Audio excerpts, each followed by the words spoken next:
Hey everybody, welcome back. Dr. Jaws here, and tonight we are going to meet the Sharpnose Sevengill Shark, Heptranchias perlo, which I'm actually shocked that we haven't covered it yet. We covered most of its cousins, actually most of the family, nearly all the, or not the family, the order, nearly all of the order of Hexantriforms, which are the six-gill, seven-gill, and frilled sharks. And there's some of the oldest sharks in the world. Kind of evolutionarily speaking, they have kind of a very prehistoric-looking body plan. They're very eel-like, and they only have one dorsal fin, and they just have this ancient look about them. But it's really cool that we covered most of the other species. Some of them are real titans, like the six-gill sharks in the deep sea. They're actually enormous. But I'm shocked that we haven't covered the seven-gill shark. This one is pretty famous in the shark world, I would say. This one and the Hexanchias griseus, the blunt broad. Wait, that would be the. Hold on, there's two seven-gill sharks: broad-nose seven-gill shark and sharp-nose seven-gill shark. Hexanchias griseus is the blunt-nose six-gill shark. Let me double check. I'm gonna check the copy of Sharks of the World to verify. Well, the names get a little confusing. Okay, Hexanchias griseus is a blunt-nosed six-gill shark. That is the kind of like the textbook classic six-gill shark. There's a big-eye six-gill shark, which we covered, Hexanchias nakamori. The broad-nosed seven-gill, which we covered, is actually a little bit surprisingly dangerous, Conroe-Nicholls sepedianus. And then you have the sharp-nosed seven-gill shark, which is this species. I think there's a new species too, the Atlantic six-gill shark. But which we may cover in a future episode. But anyway, sorry, kind of rambling. It's a sleepy Monday. But sharp-nosed seven-gill shark is probably the most famous seven-gill shark aside from Conroe-Nicholls. Conroe-Nicholls is a famous dive species, but as far as like what seven-gill sharks in shark research, most of the work that's been done, I feel like it's been done on this species, even though it's not encountered by scuba divers really often just because of where it lives. This is a true deep water shark species that lives in the abyss. It's very, very hard to find in the wild. Sometimes people do run into them when they swim to the surface at night or become kind of like a stray, or not a stray, but kind of stranded in shallow waters where they don't really belong, but various things may happen where they may have like a shock to the system, or maybe they were fished in a different location, or something random happened. So but it's a really cool species to learn, so I'm excited to dive into it. We have a little bit of footage tonight, and we actually have some overviews from IUCN Red List and Florida Museum of Natural History, but we also have a lot of science behind the species. So I think without further ado, I'm excited to dive in to the sharp-nosed six-gill shark, or seven-gill shark, sorry, seven-gill shark. So, really cool picture. We'll start out with Florida Museum of Natural History. Really, really great picture. This is a deceased specimen, but that was relatively freshly caught. The quality of the photograph, or the quality of specimen in the photograph, you could tell that it was recently caught, but it's deceased based on the coloration. Sharks, when they're stressed out or when they pass away, they darken in color. And of course, just a little bit of scarring and a little bit of blood here too. But you can see some really cool features regarding the shark. So firstly, the namesake, the seven gills, which is very unusual for sharks. Most sharks that we know today are five gills. Like they only have the five gills. The six-gill and seven-gill sharks are the only sharks that have multiple gill slits that are alive today. So 1, 2, 3, 4, 5, 6, 7 for this species. And again, there's only two seven-gill sharks in the world. This one and then the broad-nosed seven-gill shark, Conroe-Nicholls sepedianus. What's interesting about this sharp-nosed seven-gill shark are the teeth are pretty gnarly. So you see some of the prominent cusplets here, but actually when you look at the dentition in detail, there we go. The lower jaw has these really cool teeth with these large cusps towards the front, but then multiple rows of cusps behind it. So you have 1, 2, 3, 4, 5, 6, 7, 7 cusp teeth, depending on the tooth, but really, really cool. Great teeth for grasping prey and then shearing off big chunks of it. So the long cusps are good for holding on to prey, like grabbing slippery prey like squids, and then the larger, the shorter but kind of broader cusps towards the rear are more for shearing away big chunks of flesh. So this is really good for the shark swimming in a deep water environment and maybe scavenging like a whale carcass or some other large menu item and just ripping off big chunks of flesh. So pretty gnarly dentition. Here's some other good photographs. I just kind of jumped forward to sharkreferences.com, but here's a great photograph of what looks like perhaps a living six-gill shark with a reflective eye. So this is actually an amazing shot of a six-gill shark that may have been accidentally caught, but this beautiful reflection, this eerie reflection, like once the camera flashed, just kind of illuminating like the pupil or reflecting off the pupil for this like eerie yellowy glow. And reflective eyes like this, these are pretty common for deep water sharks. So a lot of the lantern sharks we've seen have this kind of feature. But the size of the eye of six-gill sharks, it's pretty remarkable. So back to this photo, that's a very large eyeball relative to head size and relative to mouth size too. So probably helps to maximize light in deep water environments. Hey Howard, welcome back. Good to see you and good evening to you too. Hope you had a really good weekend. Mine, not too much to report, just in taxes, so really not too much going on my end. But I am going fossil hunting this coming weekend, which I'm excited about. So gonna go see. There's a site on the Potomac River, like the mid-Potomac River, that I'm going to be heading to. With hopefully can get some megalodon teeth. I've not found any yet. At this location, I have seen ancient white shark teeth, so Carcharodon, either plicatellus or histalis, and then some angel shark teeth, and then mako shark teeth. But hopefully, fingers crossed, going to try to find some megs in the Potomac River. So we'll see. So that will be this weekend, because last weekend was boring taxes. So this weekend is going to be adventure, which I'm excited about. But glad to see you for this species in particular. Is a really cool one. It's a pretty. I feel like this is kind of one of the iconic deep water species, so I'm excited to learn more about it. But I was just talking about for the Sharpnose Sevengill Shark, the reflective eyes. This is also a great view of the really impressive teeth that these animals have. So the upper teeth are very long and narrow. The lower teeth have multi-cusps, so 7 cusps, but with a pretty long one towards the front, and then the rest being a little bit broad. So really nasty bite. Oh, thank you. Appreciate that. Thank you. I'm gonna need it. What I'm gonna try to do for the fossil hunting is I'm gonna try to like wade. It's the water's gonna be freezing, but like I'm gonna try to wade into like ankle deep water, nothing too deep, and then probably like sift with a strainer and kind of see what I can get.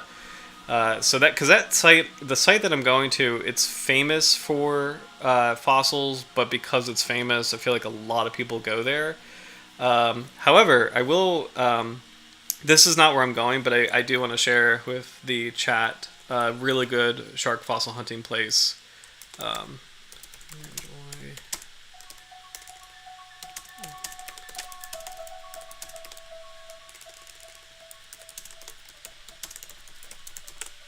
Okay, so I might have talked about this before, but if anybody ever visits the U.S. state of Maryland, so famously Maryland does have Calvert Cliffs. Calvert Cliffs is similar to the place I'm going to be going to, where it's a pretty famous location, and because it's famous, I feel like you don't really get good pull as far as like guaranteed fossils. It's kind of hard to find fossils because so many people go to this location. But the location I just typed, and I'm not going here this weekend, but the place that I just typed is Perce State Park, also known as Nanjemoy, in Maryland. And this is incredible. It's kind of like a really good best kept secret, but the Dr. Jaws community, of course, must know this. Like should know this. I'd be happy to give up the bearings for this spot.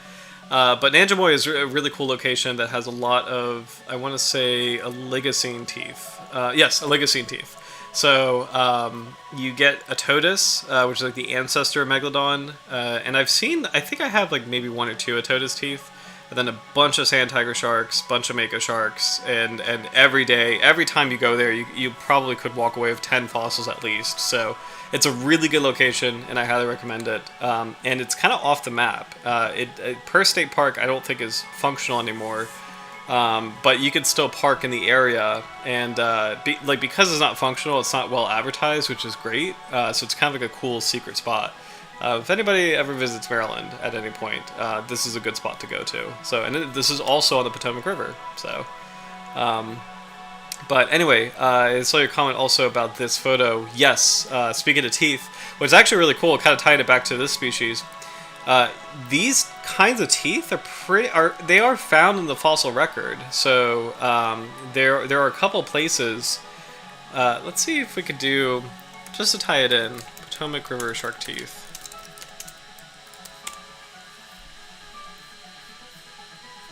Here we go, because I am pretty sure seven-gill shark teeth, like ancient seven-gill shark teeth, are in the Potomac. I am pretty sure you could find them. So let's see.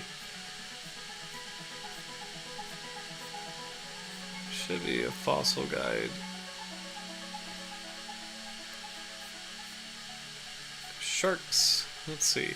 I'm checking out, by the way, this is a great website, fossilguide.com, which we've...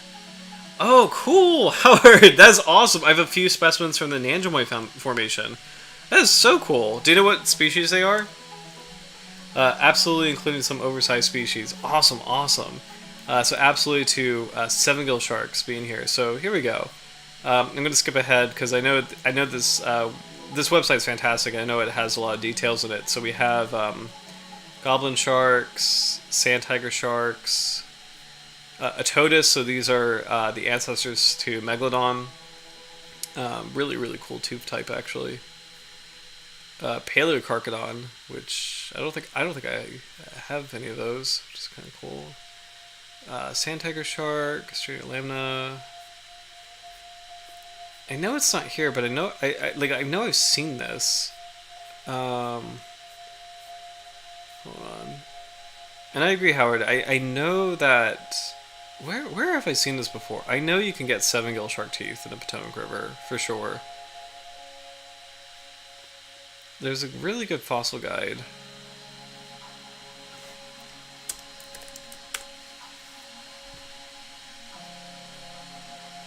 Images. Oh, Hemiptericera. So, snaggletooth shark. Galacerda, which is a tiger shark. Megalodon. Oh, there we go. Yeah, there we go. Okay, found it. So, ironically, the same website. Here we go. So we got Hemiptericera, which is snaggletooth shark, and I'm going to zoom in for a good view. Here we go. So, really pretty snaggletooth teeth. I actually really like the ones kind of in the center top here. Really, really fantastic arrangement. Potential porpoise flange. Galacerda, so these are tiger shark teeth. Really cool ancient tiger shark teeth. They look quite a bit different than... Like they're similarly heart-shaped, kind of like the modern tiger shark, but the modern tiger shark's teeth are a bit broader, so it's kind of cool to see that these are a little bit more narrow. Of course, Megalodon, identified with the brulette right here. So it's not the sole characteristic, but it's something that does help identify a Megalodon tooth. And then there we go. Notorhynchus primigenuus. Hold on. Primigenuus. Okay, it's tricky. This is a kind of seven-gill shark, so this is a cousin of the modern seven-gill shark. This genus is Heptranchias, and then this is Notorhynchus, so this is actually closer to the shallow water seven-gill sharks that divers sometimes encounter. Oops. But still, I thought you could get seven-gill sharks here. So you've got Sphena, which is a hammerhead. Isurus, which is mako shark. It's kind of cool to see how some mako shark teeth can get broader and broader in the fossil record, where they get closer and closer to becoming a white shark, which is so cool. Porpoise teeth, which is fun to see.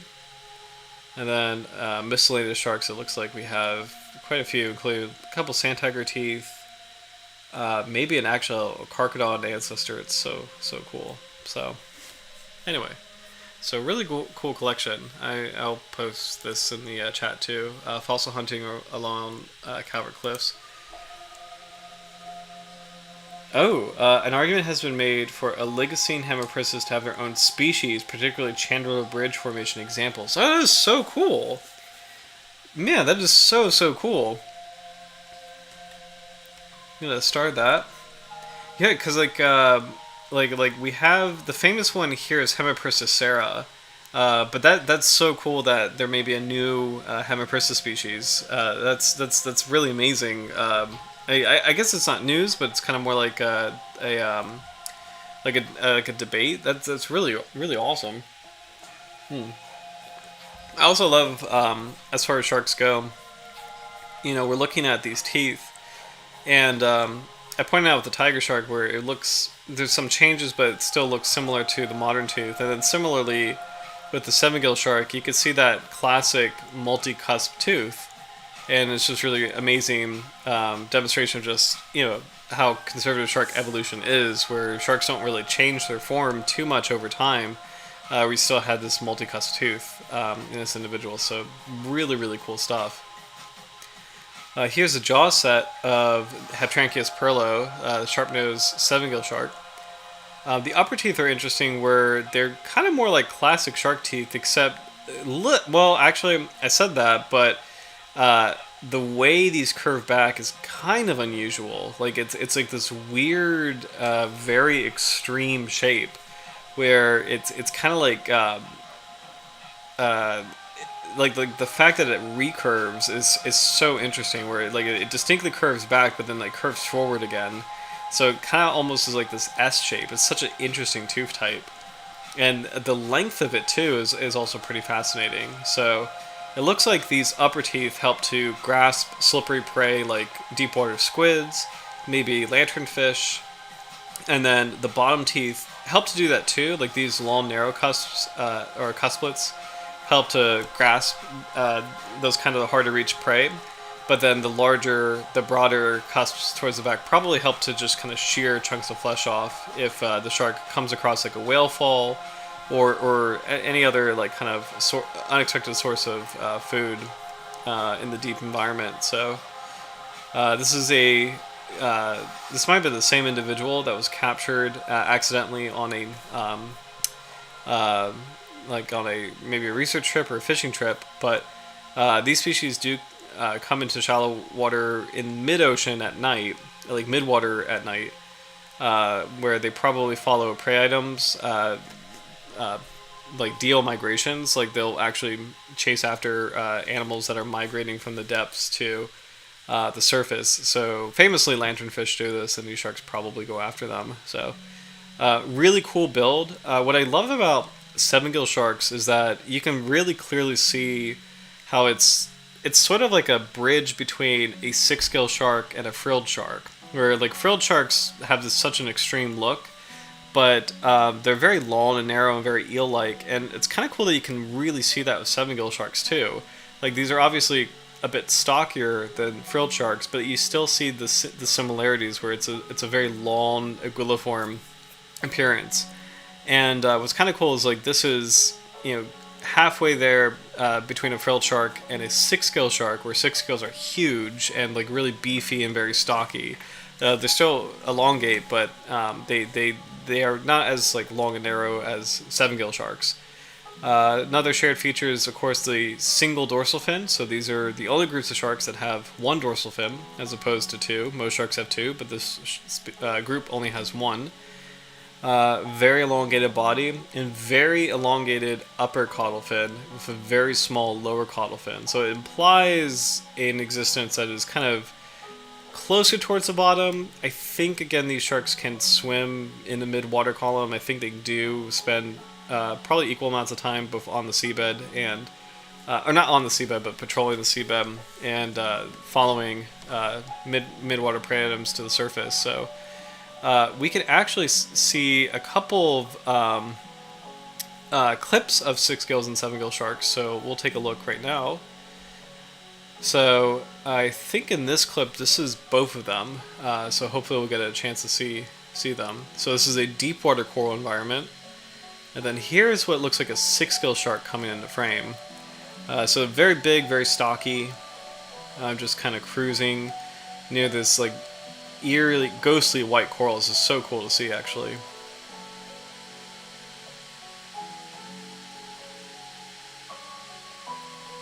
And there's a beautiful little purple coral in the back too, and actually a pale yellow one in the foreground. So deep water coral reefs are such a cool habitat. They only have recently come into study, I would say in the past 20 years.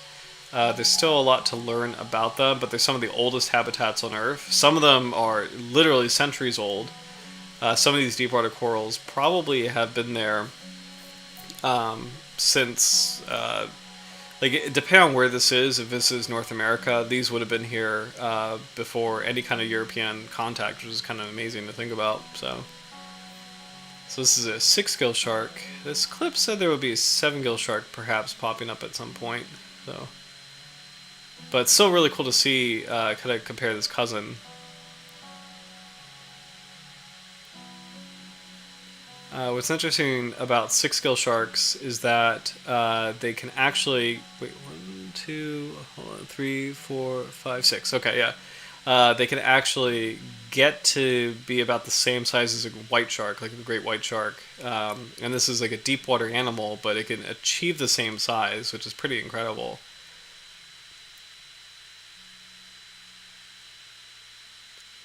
So really cool to see it swimming along this like rocky deep water reef.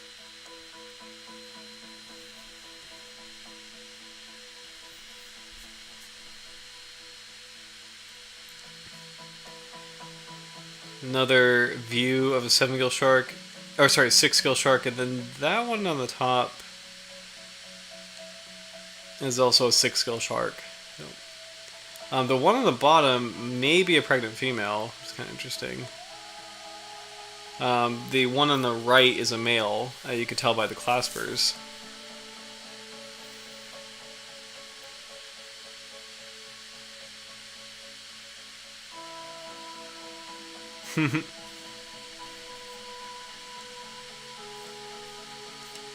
Pretty cool animals in the sense that, you know, they live in these like cold, dark environments, but they actually are rather speedy. They actually have quite a lot of energy, considering like where they live.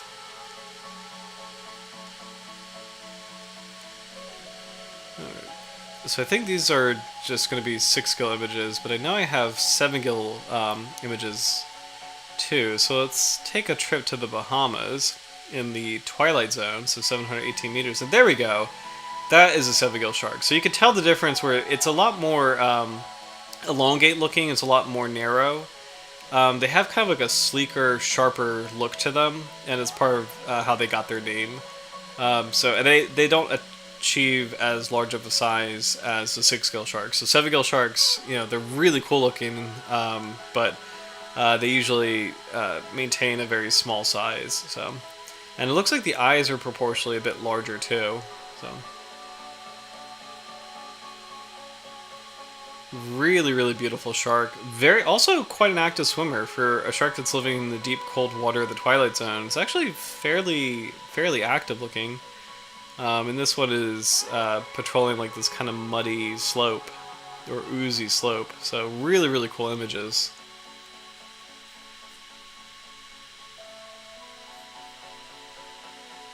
I think I have one more clip of a Sharpnose Sevengill Shark. This is black and white, but this is probably an earlier clip of one just kind of swimming into the light of a deep water camera. But even though it's like not the best visibility, you can kind of see some interesting motion in the sense that the shark is clearly not sluggish. It's a more active active swimmer, and it looks like, oh, there we go. He's back into frame. These little white specks, they look like they might be isopods, kind of crawling around the whatever the camera rigging is. This might be like a bait setup.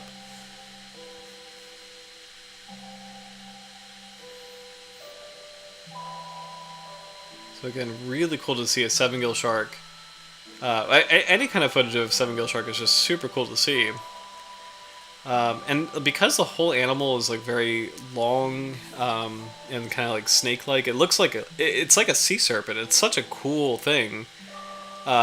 Where, you know, I mean, the body, the head, actually, really, like the body and the head and the tail of the shark. This group really should be called like snake sharks or sea serpent sharks or something. Like that would be a cooler name than what they currently have, because what they currently have in English is cow sharks, and I'm not really sure why they have that name. And frill sharks have been often compared to like snakes or eels or serpents, so it's a close cousin of the species. But really cool early footage. Imagine being like the scientific team to, grab this footage, where they may not have been trying to intentionally capture the shark on film per se, but like it swims into the frame. It's such a cool thing.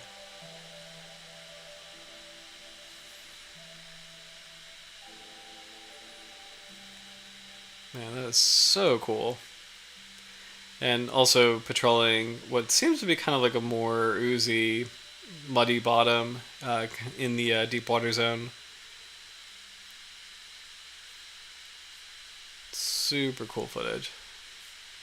We'll take another look really quick at colorized footage. So we'll take one more quick look at the 2018 clip from the Bahamas of this species.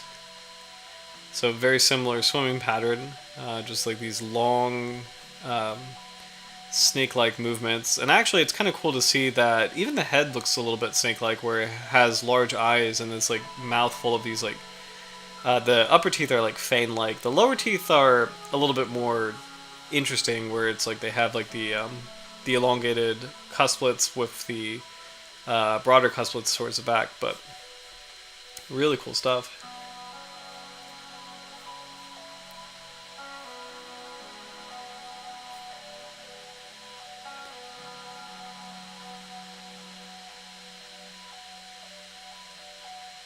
You can see a lot of debris, like marine ooze, detritus. This is good nutrients for the deep water environment. So I think without further ado, let's learn some biology on this species. So Sharpnose Sevengill Shark. So we'll take a look at Florida Museum of Natural History first, and then kind of continue. So unlike most sharks, it has 7 instead of 5 pairs of gill slits. Small, lives in deep water, considered no threats to humans. It can be aggressive when it is caught, and the flesh is potentially poisonous. Interesting. So that's similar to Greenland sharks having poisonous flesh. So, interesting.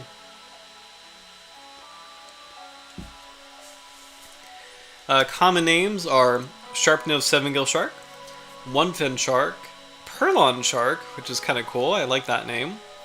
Seven-gill Cow Shark, Seven-gill Mediterranean Shark, Seven-gill Shark, Sharpnose Sevengill Shark, Snouted Seven-gill Shark, and Slender Seven-gill Shark. I kind of like Slender Seven-gill Shark, and I kind of like the Perlon Shark. It's kind of cool. In Arabic, it could be called a kaub. In Italian, an andiolo, which almost looks like kind of a... that almost looks like similar to the word eel, but I could be wrong. So... a German name is Aschfarbener. Oh, sorry, Aschfarbener Sieben. Oh, I'm gonna butcher this. Sieben Spalthai. Okay. Orchote in Portuguese. Boca Dulce in Spanish. Interesting. So it's kind of cool to see there's many different names in different cultures for the species. Kind of highlighting that it is a cosmopolitan species. Importance to humans only, although of only minor commercial fishery interest, this shark is caught primarily as bycatch in fisheries using bottom trawls and long lines. In the waters out of North America, it occurs in such low numbers as of no economic importance. So,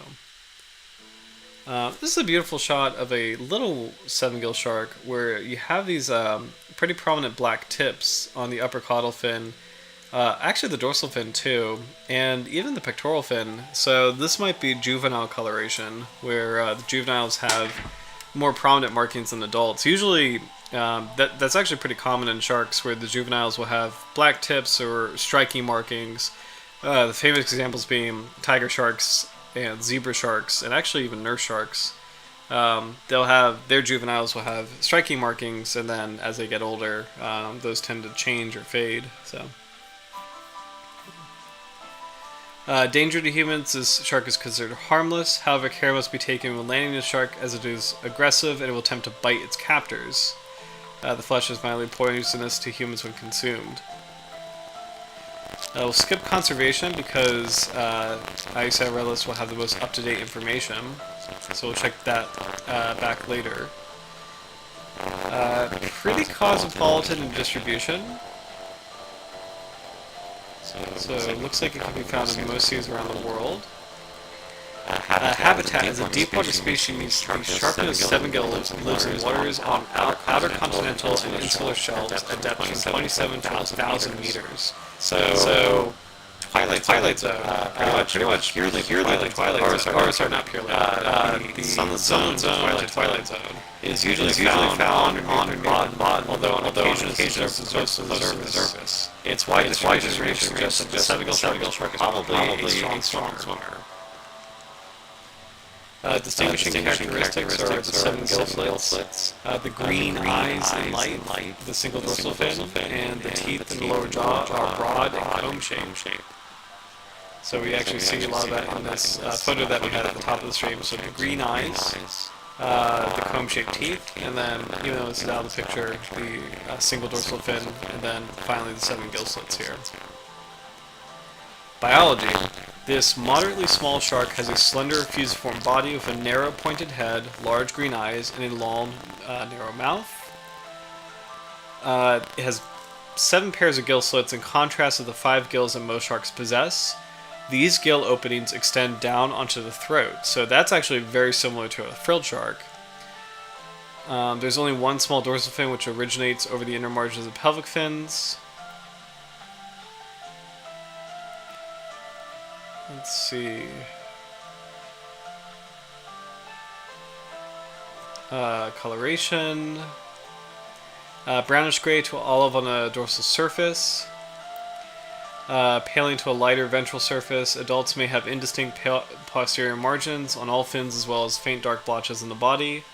Live specimens have large fluorescent green eyes. Juveniles may have dark blotches in the flank area, as well as dark tips on the dorsal and caudal fins. So.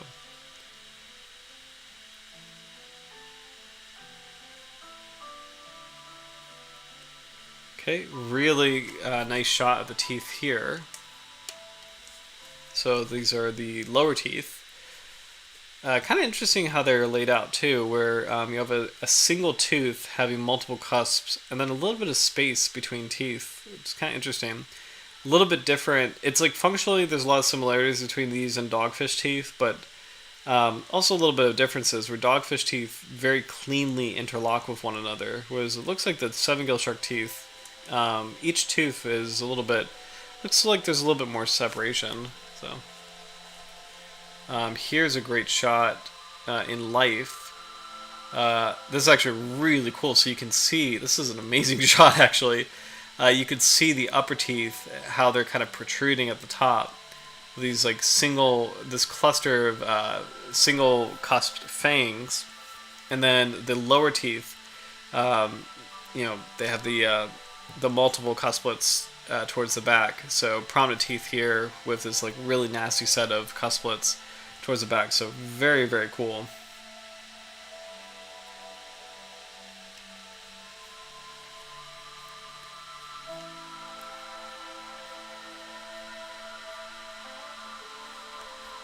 And so I just saw the comment. He looks bored. Like the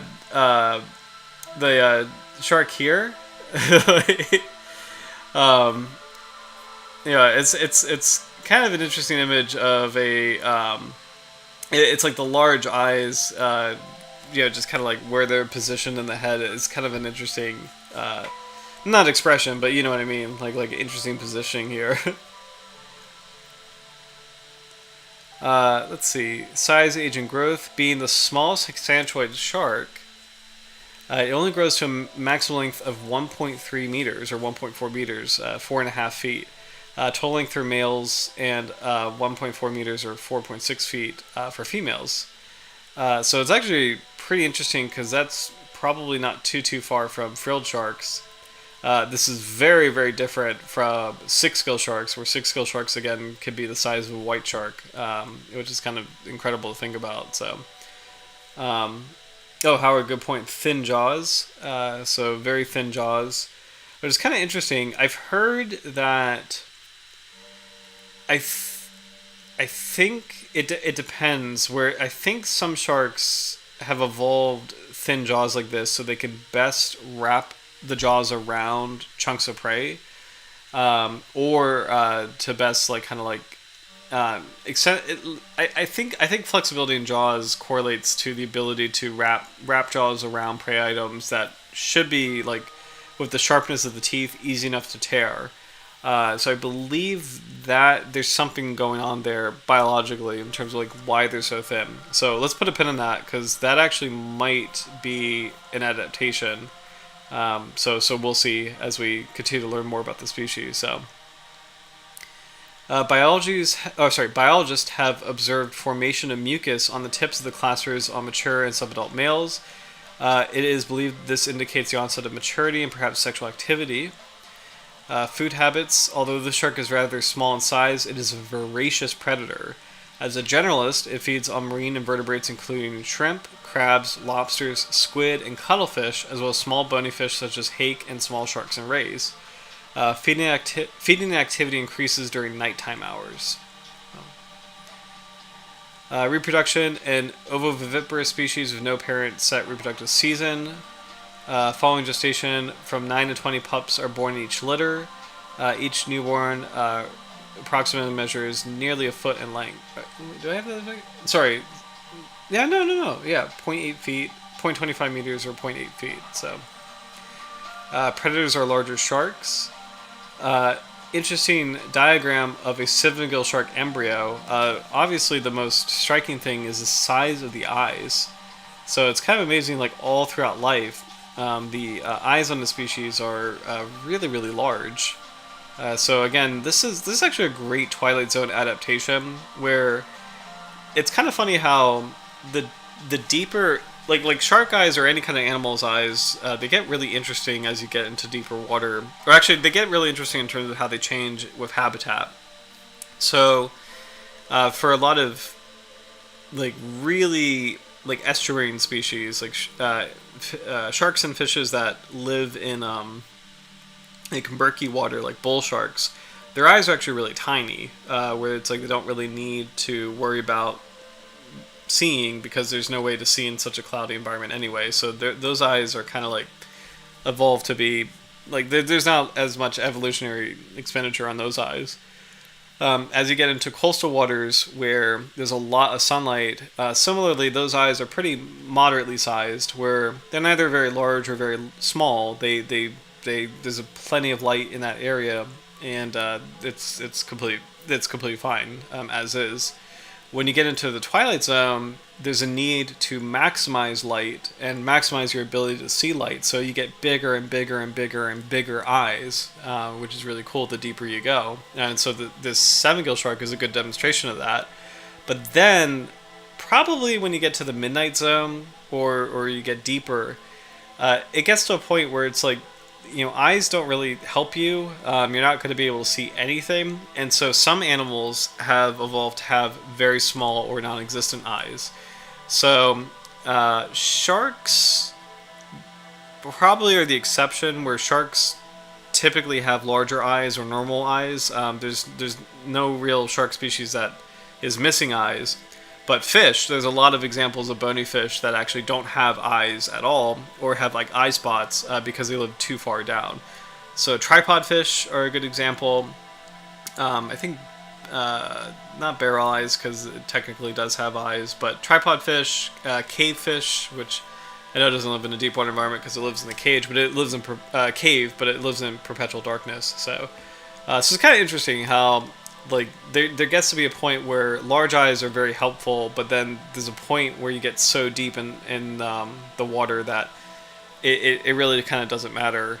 So let's try. I'm gonna Google deep water fish without eyes. I'm just kind of curious what comes up. Okay, so yeah, cusk eels. There's some cusk eels that don't have eyes. This is a cave fish on the left.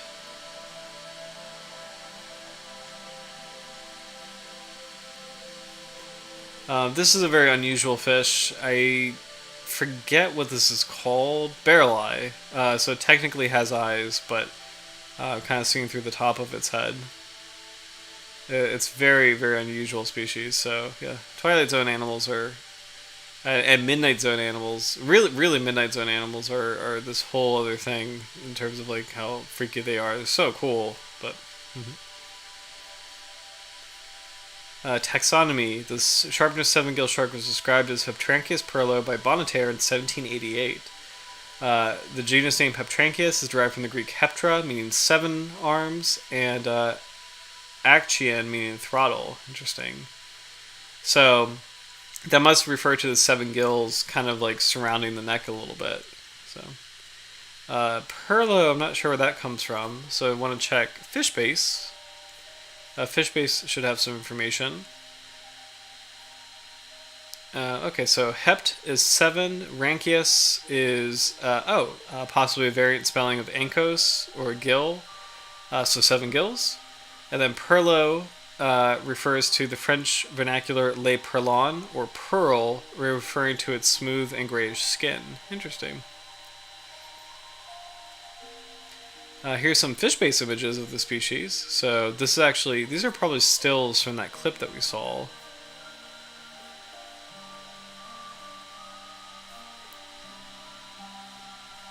Kind of a washed out image of a smaller individual that was caught.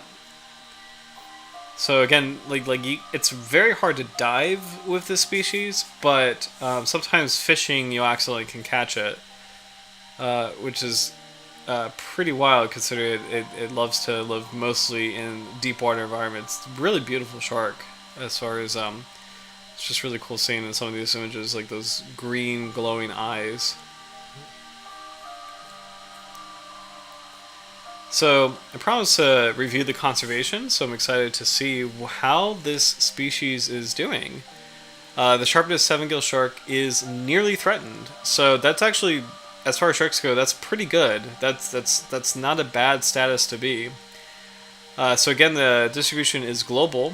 So you can find this shark in Gulf of Mexico, Eastern North America, Northern Europe, Mediterranean, the western coast of Africa and southern coast of Africa, throughout much of South America, India, Australia, and the Indo-Pacific. So pretty large distribution for this animal, which is really cool.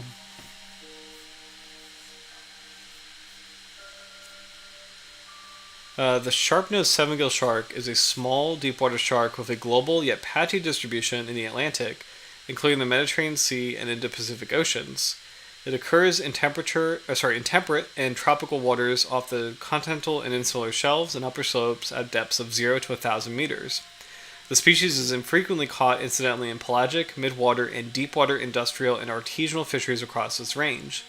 There is distributional overlap with fishing pressure, reported and suspected declines in part of its range, and a lack of species-specific management across its entire range. The Sharpnose Sevengill Shark is suspected to have undergone a population reduction of 20 to 29%. That's really not that bad compared to a lot of other sharks over the past 3 generations, based on the abundance data and actual levels of exploitation, and it's assessed as near threatened, close to medium vulnerable.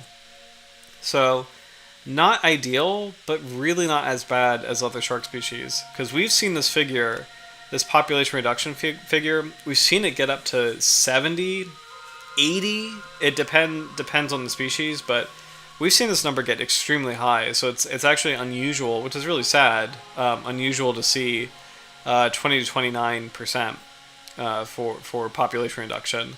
So glad to see that this deepwater shark seems to be doing relatively okay. Let's see if we have any other notes on its habitat and ecology. Anything new? Maximum age and age at maturity are unknown. Maximum age is inferred from a congenitor of the blunt-nosed six-gill shark.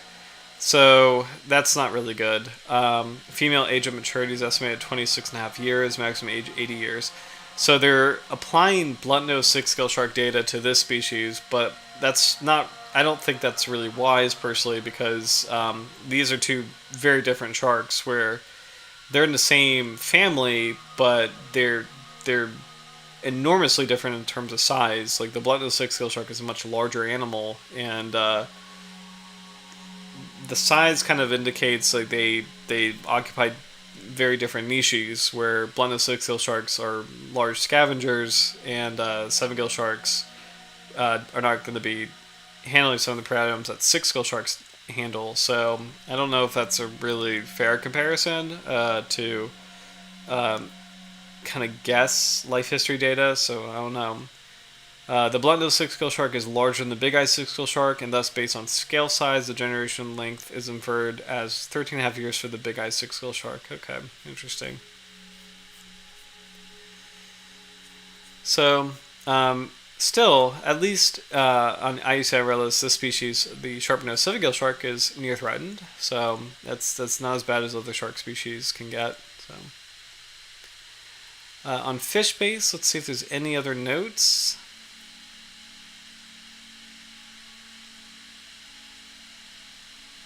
Live specimens with fluorescent green eyes.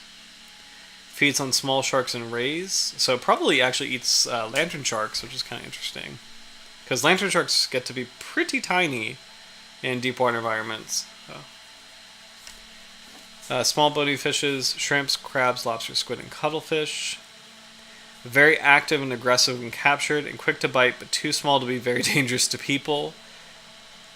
Interesting. So I kind of like how feisty the shark is.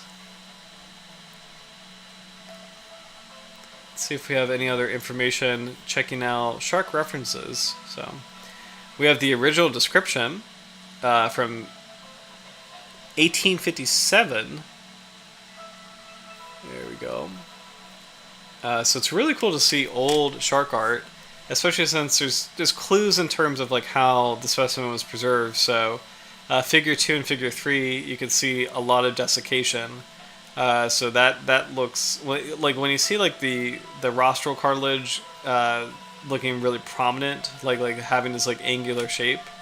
That's a sign that this is a very damaged specimen, or a specimen that is desiccated. Probably because it's preserved in some kind of alcohol mix that is just drying it out pretty severely. So. But still, pretty good drawing overall. Proportionally, you can still see that the eyes are very large. You can very prominently see the 7 gills that are nearly encircling the neck. And then figure 6, this must be, or 4, figure 4, this must be the dermal denticles. So these must be the placoid scales that the shark has. So, excuse me. Here is a modern description. So kind of zoom in for a better view. So really, really nice illustration by Mark Dando, identifying the key features. So single dorsal fin, anal fin is present, which this is true for all Heptranchiforms. 5 prominent comb-shaped teeth on each side of the lower jaw. 7 pairs of gill openings. No other sharks in the area. There's one other shark that has this, but no other deep water sharks have this. So the fluorescent green eyes, and the mouth is very narrow and angular. It's kind of cool to see how this lower profile view is actually very similar looking to the original description view. It's not too different, so it's kind of cool to see that over centuries it's still pretty accurate illustration. So pretty interesting. I want to see some English names, see if we're missing any. So one fin shark, purlon shark. I really like purlon shark. Sharpnose Sevengill Shark.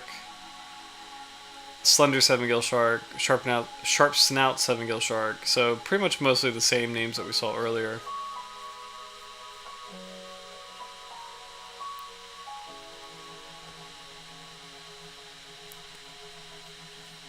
But then let's see if we have any additional images. So here's an FAO image. So kind of like a pretty simplified drawing for the FAO field guide. Here's a dissection image of a smaller individual. Really great head-on view of the species, so you can see how bulging the eyes are. And actually, it's kind of cool to see that the eyes almost look like they could look forward. So some sharks have bulging eyes. A very famous example is the big eye thresher, which almost has like kind of possum eyes, where they there's kind of like a gap at the dorsal side of the head, where if you're looking down, you can kind of get this like weird view of the eyeballs of that shark. And it's theorized that helps maximize vision in terms of seeing prey items at different angles, like kind of like almost like binocular vision.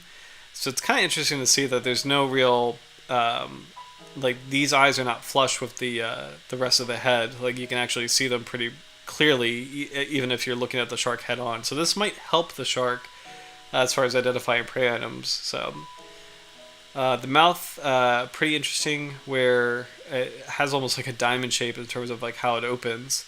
And again, the upper teeth are very long and narrow to help grasp prey, and then the lower teeth have the multiple cusps to help process prey. So this is a very small individual here. This is a bit of a, well, I was going to say this is a larger individual, but you could see the black tip on the upper caudal fin and the dorsal fin. So this actually might also be a juvenile, because it looks like we were reading earlier that the black tips indicate a younger shark. And then very prominently the reflective eyes right here. Another great view, side view of the teeth. So the pretty cool fang-like teeth in the upper jaw. Very long and narrow. And lower jaw too. Another nice side view. This looks like a larger individual. And you can actually see pretty clearly in this photograph how the seven gills, like the gill slits are nearly encircling the head. So it's not too hard to imagine how this shark is actually closely related to a frilled shark. It's actually a very similar feature, which is pretty interesting. And it looks like the lower jaw has a little bit more girth to it, as far as like this being a larger individual. Same photo that we saw earlier, just seeing the entire body. You can actually see that the some of this might be post-capture, but you can see that the black tips are fading on the dorsal and the caudal fin, so this indicates it's a larger individual. A great shot of the lower jaw with the reflective eye. We saw this view of the jaw set. More shots of the teeth.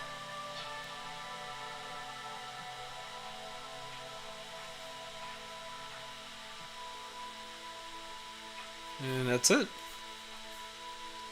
Oh, actually, no, there's more. Oh, wow, there's actually a lot more. Okay, interesting. So this might be from a paper. You can see like the rows of teeth.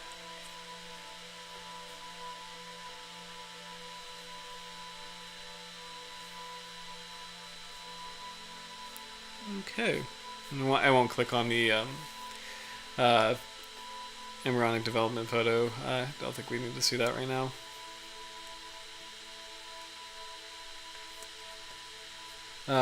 One more top level view, just kind of like looking at sort of the basics of the species before we dive into research. This is from Shark Research Institute. So these are some classic illustrations from Mark Dando of the Sharpnose Sevengill Shark.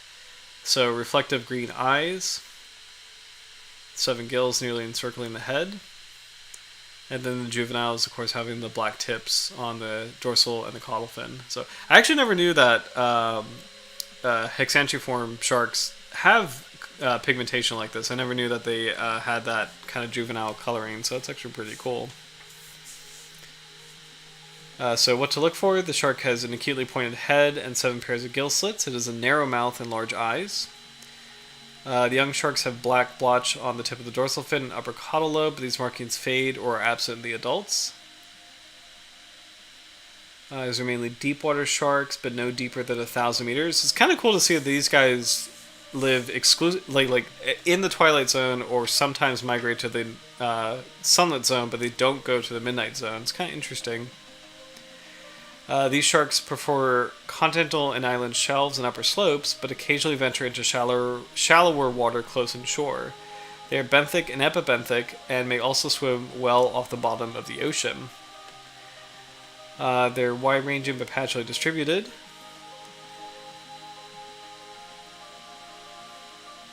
Poorly known behavior. They're probably strong, active swimmers, and we actually saw that in the videos that we saw earlier. And they bite when captured. Interesting quote, they're occasionally kept in aquaria. I'm actually a little shocked by that. I don't think there's any aquarium that I know that has a Sharpnose Sevengill Shark, but let's find out.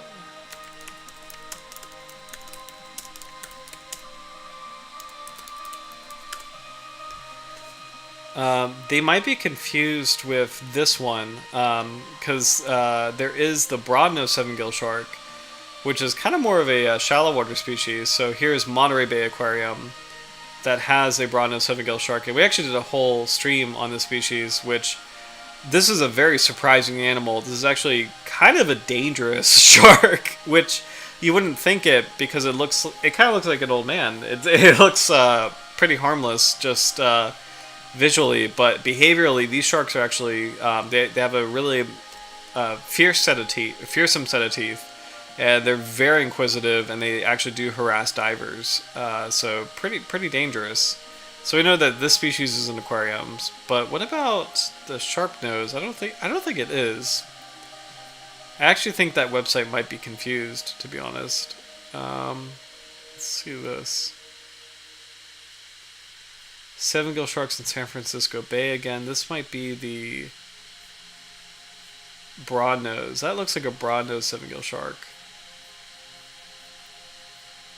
Okay, yeah. So I think this quote might be confused with the Broadnose Sevengill Shark, because that's more of a coastal species. So, but I think what we'll do is we'll go ahead and dive into some science. So we'll kind of focus on what we can learn about the Sharpnose Sevengill Shark, and then we'll see what we can see. So. Because it doesn't seem like there's a lot of info, which is kind of interesting, because this shark has been known since the 18th century, but as far as like overview on its behavior, we don't really know too much about it. So,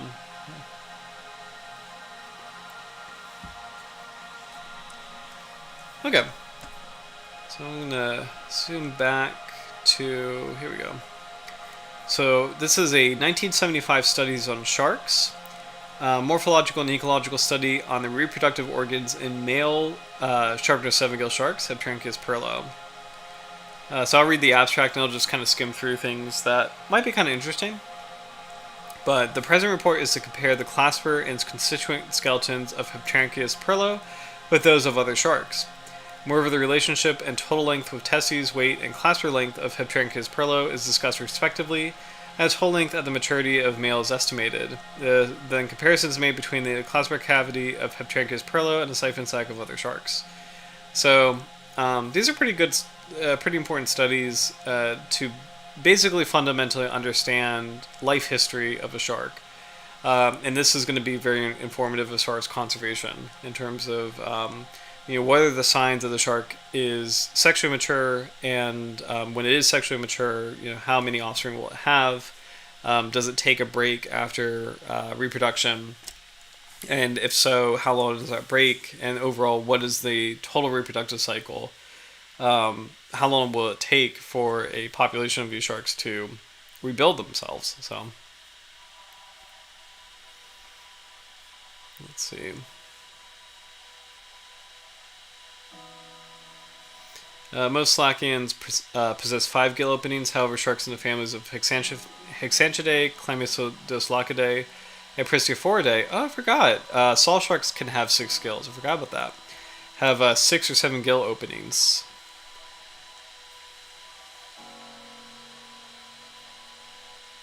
Let's see. Oops. As compared with sharks with the 5-gill openings, the members of the family Hexanchidae and Chlamydoslocidae have some different characters except for the number of gill openings and only 1 dorsal fin, and these sharks appear to be primitive. So this is a common thing attributed to these sharks, is that they're, and it's kind of weird because it's like all sharks that exist today are technically modern, so you can't really call them primitive because they're alive and in this world today. But usually this term refers to the body plan is very similar to older body plans. So, like if you have something that looks like a T-Rex today, you could call it primitive by that definition. But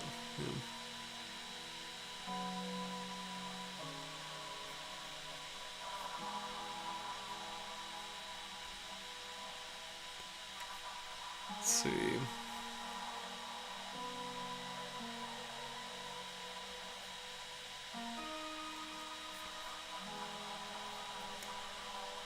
I'm going to type in perlo so I don't miss anything.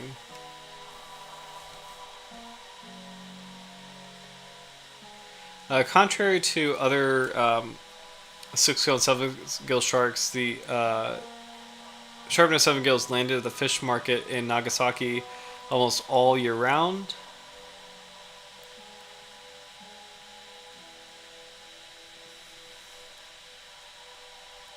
Let's see. According to fishermen and the workers of the fish market, the Sharpnose Sevengill Shark is very fierce and is given the nickname Okami. That's actually really cool. This shark is given the nickname Okami or sea wolf, or Tobitsuke or leaper. The teeth of the Sharpnose Sevengill Shark are very sharp. The stomach contents reveal that Sharpnose Sevengill Shark is polyphagous and ferocious as compared with other bottom sharks. Regarding foreign Sharpnose Sevengill sharks, Bigelow and Schroeder have reported the classification morphology of specimens collected many from Nice and Cuba. The body of the Sharpnose Sevengill shark is very flexible, and the calcification of skeleton, such as vertebrae, is scarcely advanced. Interesting. So the reason why I got so excited about this is there's a famous this sounds silly, but there's a famous video game called Okami. It's like a beautiful video game that is very Japanese and aesthetic, and it stars a wolf. Like the main character is a kind of wolf, and it's actually really cool that this shark is named Okami, or sea wolf. And it's like, oh wow, that's kind of a fun parallel. This paper from 1975 connects to something that I'm familiar with, and I think Okami came out in the 2000s or 2010s. So, but anyway, let's see. So I'm just kind of skipping ahead.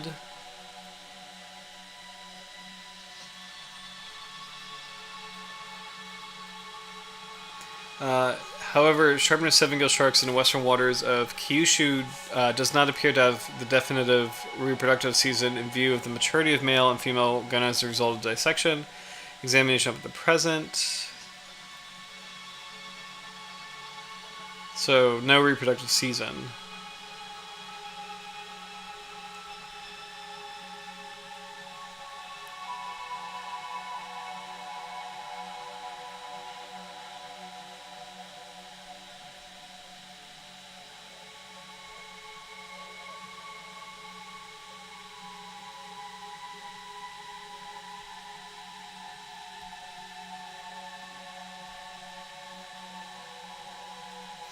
The classic skeleton in the Sharpnose Sevengill Shark is very simple compared to with that in other sharks.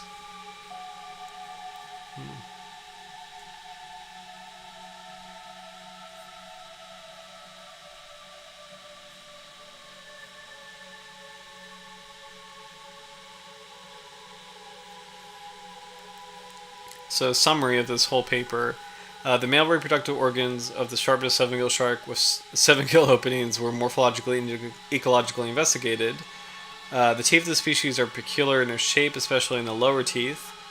The present species does not appear to have any definitive reproductive season as a result of examination testes and sperm sacs of males. Male reaches maturity as total length between 70 and 85 centimeters.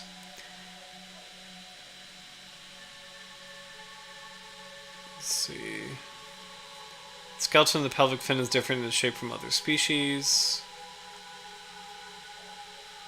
Okay. The skeleton of the pelvic fin in the clasper is hardly calcified. So, overall, it's a good study for just monitoring like reproductive behavior of the species and trying to get an estimate of life history characteristics.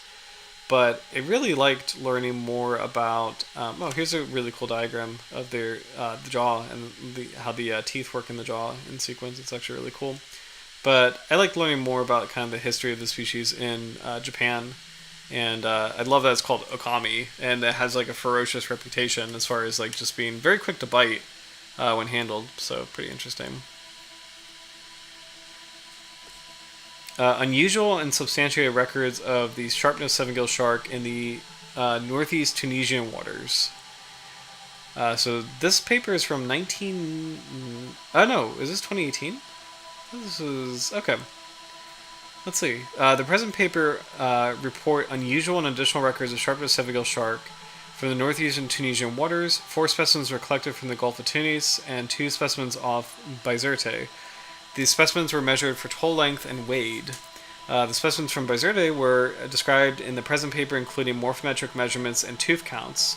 These captures were carried out at lower depth than it was usually the case and show that the specimens migrated southward, where a viable population is probably estimated.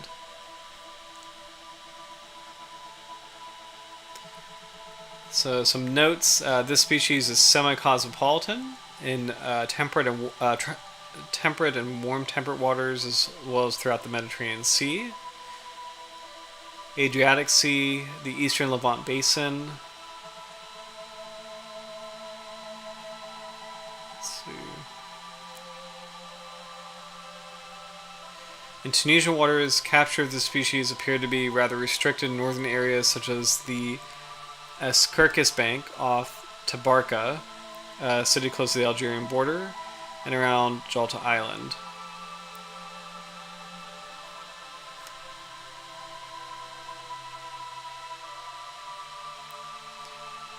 Okay, so map of where the shark has been captured in Tunisia. And then here's actually, this is a really interesting photo. So here are the individuals captured in Tunisia. So you can see the black tips on the one on the bottom actually has a black tip. The one on the top is kind of interesting. It has a white tip on the dorsal fin, but black tip on the caudal fin. And then here's a really, really interesting photo of this shark. Unfortunately deceased, but pretty interesting view of just how extreme it looks, with like the large, enormous reflective eye, and then the really prominent teeth. So, hey, quackers! Oh. Oh my gosh, I love this comment. Hope you're doing well. I saw 7-gill and clicked with a speed lightning would be jealous of. That's a really, really good comment. Hope you're doing well. Hope you had a great weekend. I was telling Howard earlier that I just did taxes last weekend, so like pretty boring. But this coming weekend, I'm going to go fossil hunting, which I'm really excited about. So hopefully, fingers crossed. I'm going to a point in the Potomac River in Virginia where you should be able to find megalodon teeth, but it's not likely. But I just because it's like it's a site that is very well known, so Like, yeah. How fun and how actually fun. It's a site that's very well known, so there's a lot of people who usually go there. However, I'm going to try to like go to a different part of this area and kind of like wade into deeper water to kind of get some, hopefully get some megalodon teeth. So we'll see. But I'm excited to do that. So the weather's starting to warm up. It's definitely spring down here, so I'm excited to see what we can see as far as fossils go. So Howard, love this comment, by the way. Looks like a surrealist painting. It really does. And actually, in a bizarre way, it's so cool to see how each shark looks different and has its own unique aesthetic, its own unique style. And and this is the deceased specimen, so this is not its natural pose or its like how it look in life. But you can make a really amazing piece of art. Just kind of like if you drew this drew this kind of angle, like the shark lunging forward at a prey item in life. I mean, it would still have this like really intense look, this really extreme look, like the enormous eyes, the mouth with these like incredible teeth, the lower rows being pretty formidable, and the upper rows being like fangs. So I don't know if you were here for this, Quackers, but apparently in Japan these sharks are known as okami. Which are sea wolves, and I got really excited because there was a video game called Okami about a wolf, and I was just like, oh wow, I had no idea that connection could ever be made. That's actually really cool. So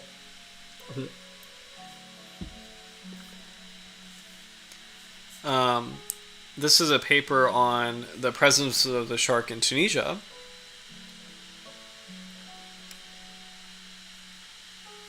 Let's see. Generally, the Sharpnose Sevengill Shark inhabits deep sea waters between 100 and 600 meters, and occasionally to 800 meters. These captures occurred at lower depth, rather unusual for the species. Interesting.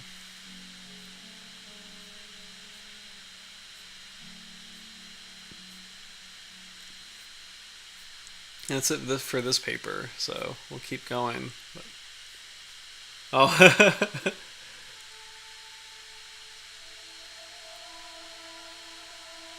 Yes, it ever. Yeah. Semigills always give me the grandpa vibes, to be honest. Just want to cuddle them.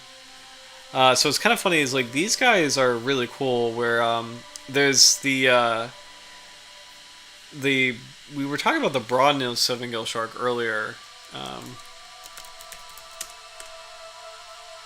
I should have gone back to the Florida, or sorry, there we go, Monterey Bay Aquarium.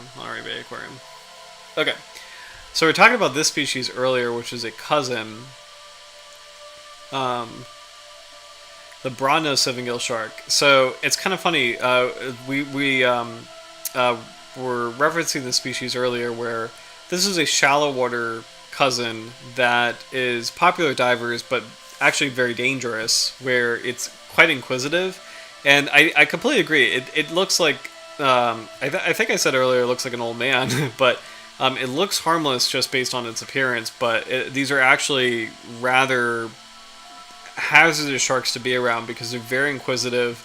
They will bite, and the teeth that they have are pack a punch. But what's interesting is that today's species is a smaller cousin that lives in the deep, which is the Sharpnose Sevengill Shark. So we've got a clip of it right here. It's actually really cool looking. A lot more like slender, a lot more elongated, smaller in size. It gets to be about 4.5 feet long, or about 1.5 meters long. And I think some of these clips are some of the first images of the species in life. Oh, yeah, there you go. These are the first ever video recordings of the species in the wild.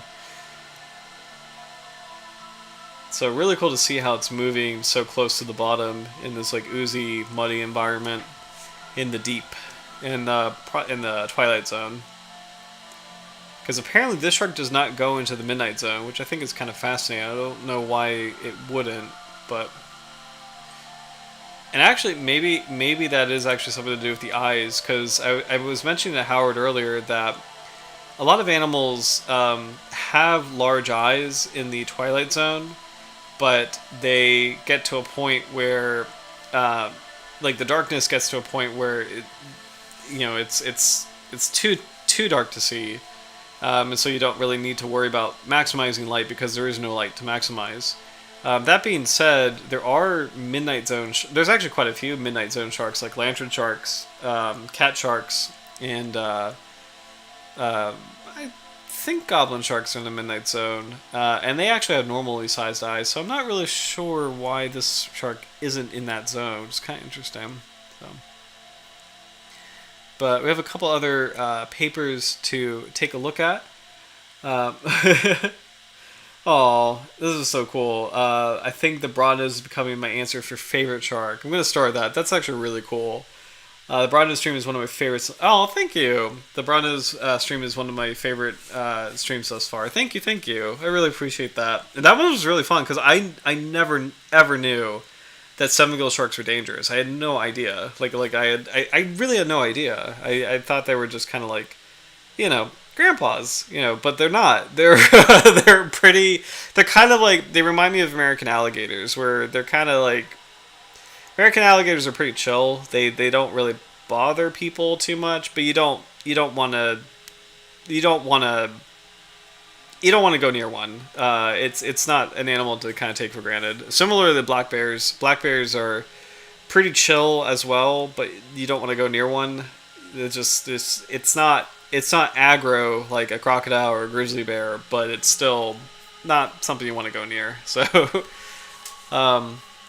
let's see, a couple other papers here. So, functional analysis of the musculo-skeletal system of the gill apparatus of the Sharpnose Sevengill Shark. So, curious what is out of here. Let's see. Musculo-skeletal morphology is an indispensable source for understanding functional adaptations. Analysis of morphology for the branchial apparatus of hexantriform sharks can provide insight into aspects of their respiration that are difficult to observe directly. In this study, I compare the structure of the musculo-skeletal system of the gill apparatus of Heptranchias perlo, which is the Sharpnose Sevengill Shark, and Conroe-Nicholls, which is a spiny dogfish, in respect to their adaptation for one or of two respiratory mechanisms known to the sharks, namely the active two-pump, oropharyngeal and parabranchial ventilation, and the ramjet ventilation. Okay, so that was a mouthful. But this is basically talking about buccal pumping versus ram ventilation. So buccal pumping is something that dogfish can do, a lot of sharks can do, where they can sit on the bottom. And I talk about it a lot because I just think it's really interesting, but a shark can sit on the bottom and actively pump water over its gills, and it doesn't need to move. It's a really cool contrast to the myth that all sharks need to swim in order to breathe when they die. So it's a myth because many sharks that don't need to do that okay. However, there is a large group of sharks that do need to swim continuously or they'll die. The famous one is hammerheads. All hammerheads are very sensitive in the sense that they really absolutely keep swimming in order to get water over their gills, and otherwise they'll expire. So to actively swim to pump water over your gills, or not pump, but to actively swim to get water over your gills, that's called ram ventilation. So it looks like this study is comparing ram ventilation and buccal pumping, and I'm assuming it's comparing if the seven-gill shark is a ram ventilation shark versus the dogfish, which is a buccal pumper. Because I know dogfish do buccal pumping. So let's see. In both species, the oropharyngeal pump possesses two sets of muscles, one for compression and the other for expansion. The parabranchial pump only has constrictors. Expansion of this pump occurs only due to passive elastic recoil of the extrabranchial cartilages. In Conroe-Nicholls, the prebranchial chambers are large and equipped by powerful superficial constrictors. These muscles in the outer walls of the prebranchial chambers are much reduced in Heptranchias perlo, thus it is likely cannot use this pump.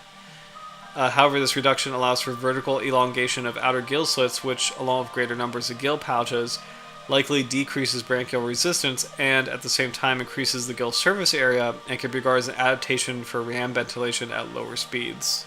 Okay. So that was a mouthful, but that is extremely cool. So let's see if we can get a visual, because there's something really, really cool going on with this. So, okay.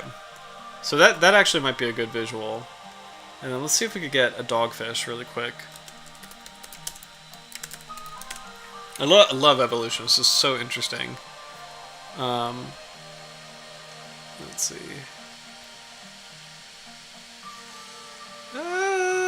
This might work. This picture might work. Yeah.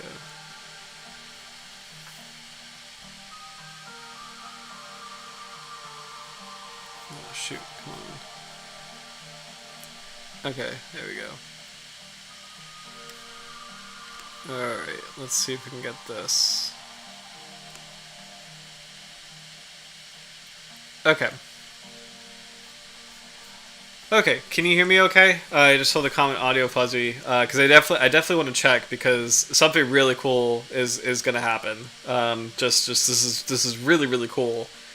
So please let me know if the audio is okay, because I want to make sure that my voice is clear as we kind of talk about what that paper was about, because it's really cool science actually.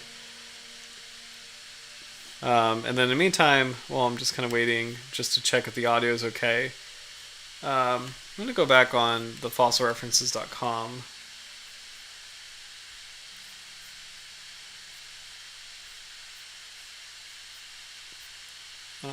See if there's any other, or fossilguy.com to see if there's any other. Oh, cool. Audio good. Okay.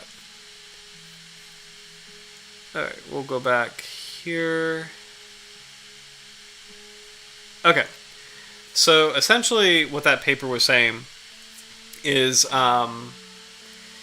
I talked about buccal pumping and ram ventilation. These are the two ways that sharks use to breathe. Sharks are one or the other. Or rather, I shouldn't say that. All sharks can breathe with ram ventilation, like in the sense that all sharks, when they swim, they're actively getting water over their gills and getting oxygen. But a select group of sharks can actually sit on the seabed and actively pump water over their gills.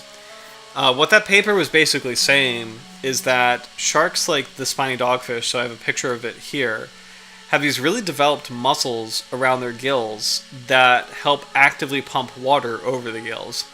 And so these gills are kind of small, but the shark can still breathe very well in the sense that if it needs to, it could just sit on the seabed and actively pump water with these really strong muscles over the gills, flushing them with oxygen and making the shark as like powered and ready to go, which is really cool.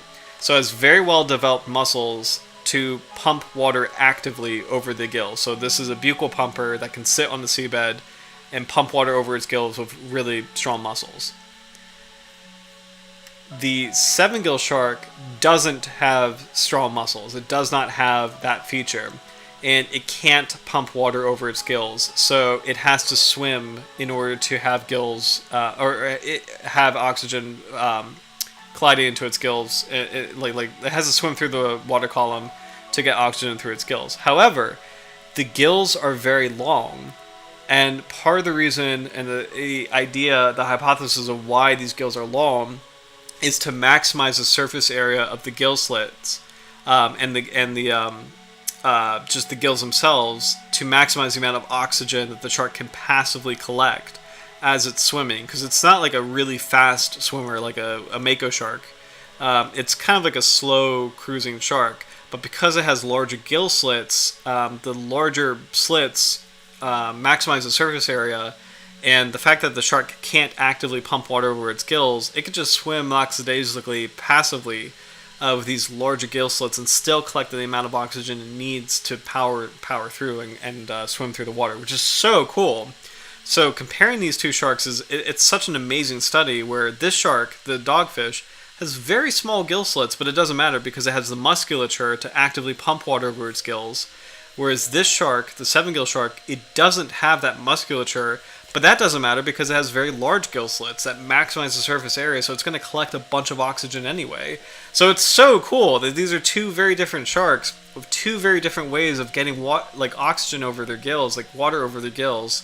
But they both are surviving, and these are just two different avenues to being able to respirate in the water, which is so cool. So that was. I know we just saw the abstract of that study, but it's such a cool study, comparing the morphology between buccal pumpers like the dogfish and ram ventilators like the seven-gill shark. So really, really incredible stuff. I just think that's really fascinating that every detail matters. Every detail, and this goes for any animal, but like every detail in terms of the size of the eye, the size of the nostril, the shape of the teeth, the size of the mouth, all the angles, they all reflect something that is working for this animal and something that is this animal has adapted to and in terms of its environment. I've talked about this before, but you know, the kind of like evolutionary math of a shark's fins is precisely calculated, where it's like the size of the dorsal fin always relates to the size of the pectoral fins, always relates to the size of the pelvic fins, the anal fin or no anal fin, the caudal fin. Like all of these like create the perfect hydrodynamic need. Like they meet that the perfect hydrodynamic need of the shark. And create a specific movement, a specific signature.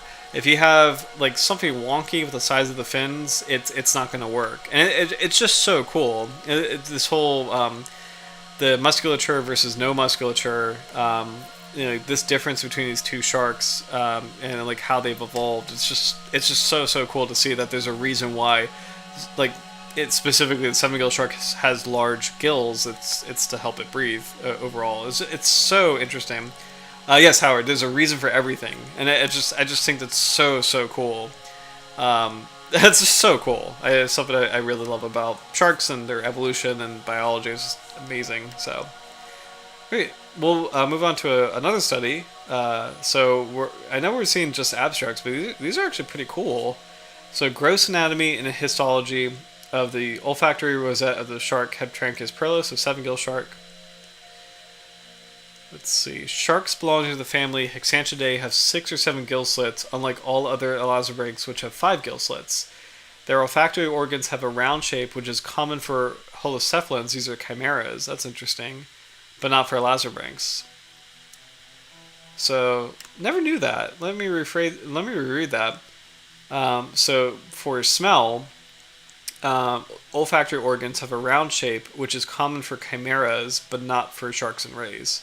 So 6-gill and 7-gill sharks have olfactory organs that are similar to chimeras, but not other sharks and rays, which is interesting. This kind of gets back to the whole idea that they're more like quote-unquote primitive sharks, which is interesting.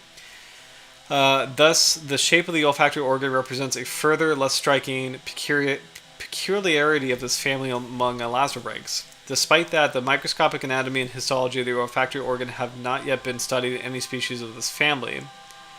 Here, an anatomical and histological description of the olfactory organ of the Sharpnose Sevengill Shark is given. The organ is a rosette with a central raphe. I apologize if I'm not pronouncing that correctly.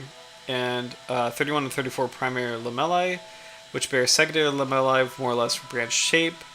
The elastic connective capsule which envelops the olfactory rosette possibly changes its shape along with the water influx. In the olfactory epithelium, the supporting cells also have a secretory function, while no specialized mucous cells are visible.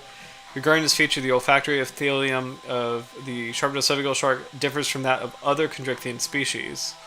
The immunohistochemical investigation of the sensory epithelium shows the absence of immunoreactivity for not sure how you say that, in receptor neurons, which confirms previous observations of chondrichthyes. Interesting.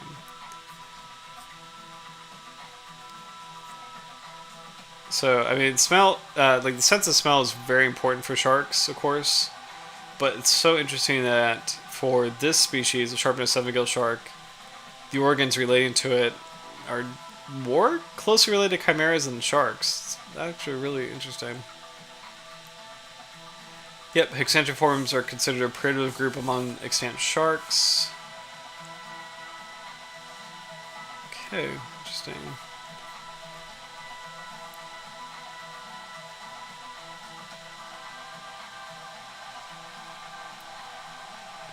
similar to the gill study, here we go. Swimming should be sufficient to guarantee the olfactory function in active shark species. They often have a septum which subdivides each nasal opening into incurrent and excurrent nostrils.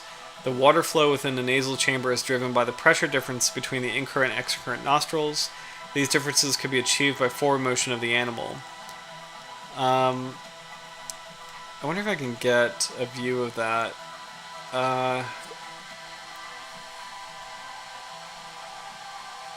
This is not a good example, but as a dogfish, as any shark is swimming, as it's going through the water column, water is going through the incurrent nostril here, and then it passes through the olfactory bulb, which is how the shark smells, and then it shoots out the excurrent nostril, and the difference in pressure between the incurrent and excurrent nostril it could be like swimming forward helps create this pressure differential and helps the shark smell ultimately. So, but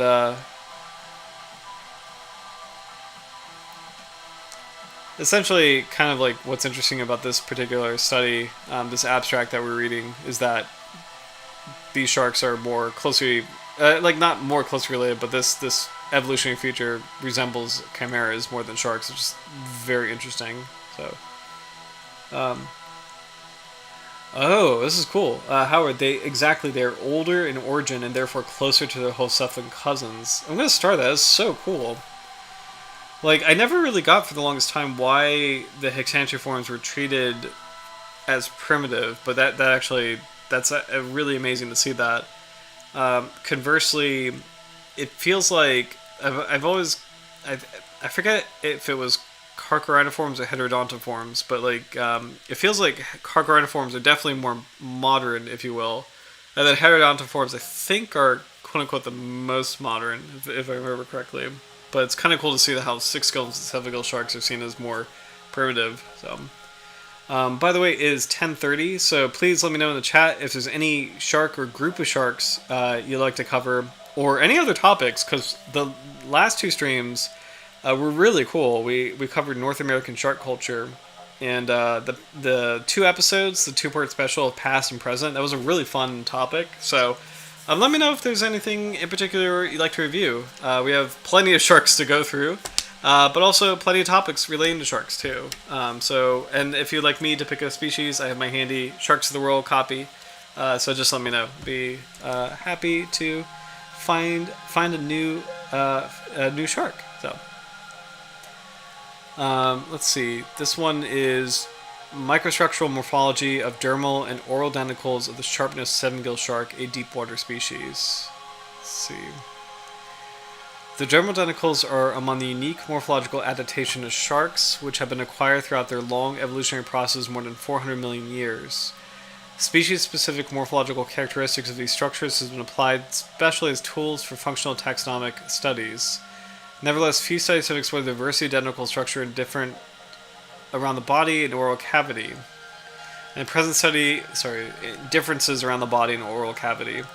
In the present study, we describe the morphological differences observed in the skin and oral cavity of Sharpnose Sevengill Shark using scanning electron microscopy. There we go. Our findings demonstrate the substantial variation in morphological structure of the denticles of the body and oral cavity. Overall, the dermal denticles observed across body surface were overlapped, tricuspid, with the central cuspid being more pronounced, pointed, and triangular in shape compared with lateral ones. Unlike the denticles on the tip of the nose, has a smooth crown with rounded edges, being compact and overlapped. The oral denticles are found to be ventral and dorsal region of the oral cavity. They are also tricuspid with differences in arrangement and ridges. These results suggest a strict functional relationship with the morphological characteristics observed.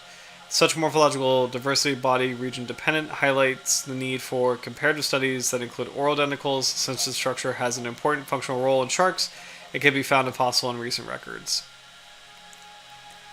So this is a very good example of a scientific paper. And what I mean by that is this is a very, very, very, very hyper-specific study that this is typical. If anybody's interested in getting into shark science, this is typical, and any kind of marine biology. This is a good, typical example of a study where